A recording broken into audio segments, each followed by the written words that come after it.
In this video, we're just going to review the removal of a twin crib ALF when it has had bonding on the side. Now, I haven't put the actually what we use is a little bit of resin ionomer, like from GC.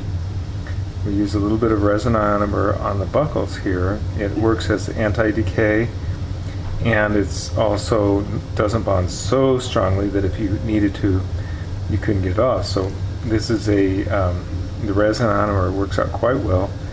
The way it's placed is we mix up the resin ionomer as a liner and then just scratch it into place a little bit on the tooth, scratch it into place and let that set up. Do that on all four sides when the twin crib ALF is initially placed. And then when it comes time to removing the ALF, we really don't want to touch these areas that now have the resin ionomer. Now, the resin ionomer has helped keep fingers from getting too curious and removing the ALF because they're going to reach from the outside. The little child's finger will reach here, but the resin ionomer will resist dislodgement. But what we need to do is find a way to remove it without ruining that resin ionomer. And what we do is by slipping the explorer in and distorting slightly lingually the crib, we can disengage it. So you see it's fully disengaged here. Then we can actually get our in. Okay. So then when we go to re-engage it, we twist it because we have a lot of flexibility. We twist it, engage the buckle beyond that resin ionomer, and then snap it into place. Now, on occasion, you need to use the explorer, just the opposite of how you took it out, just to get it to slide over the linguals or the palatals. That's not that common that needs to be done. Notice that we don't have a lateral omega wire here. Generally, there's enough flexibility all throughout when the wire is properly bent and prepared that we can get most of the activation we need and have the palate have the anterior premaxillary omega stay in place with this straight wire. Okay. When an omega loop has been placed here, there's a tendency for this to disengage, or for the child to be able to reach in and disengage it.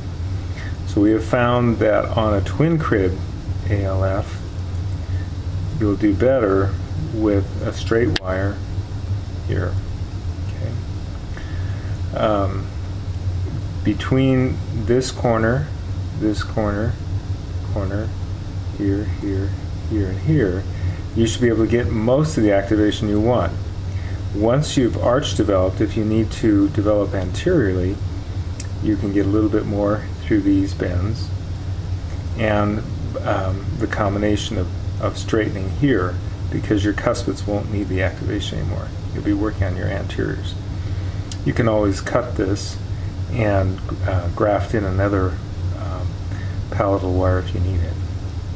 Okay, so let's review again the removal of the twin crib ALF. So we're going to disengage by flexing a little bit of the bear trap twin crib, and that disengages it.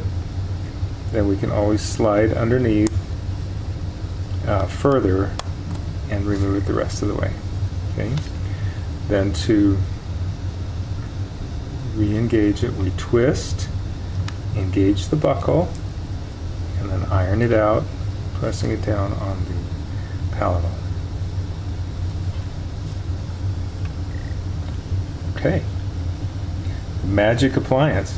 That's the magic of a twin crib without the third wire.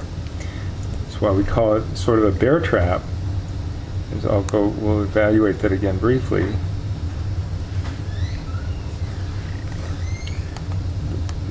Teeth don't spring back the same as plastic models.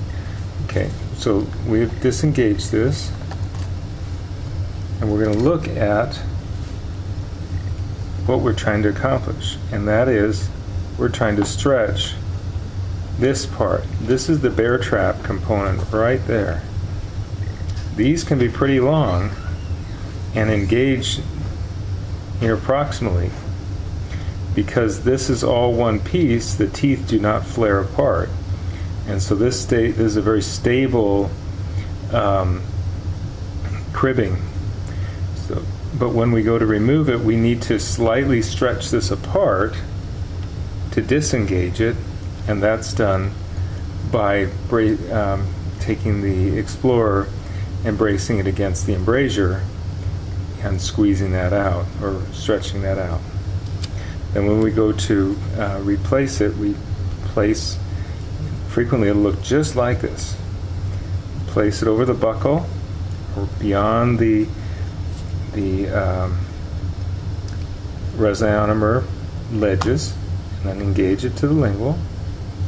And on the opposite side, place it beyond the ledges and engage it.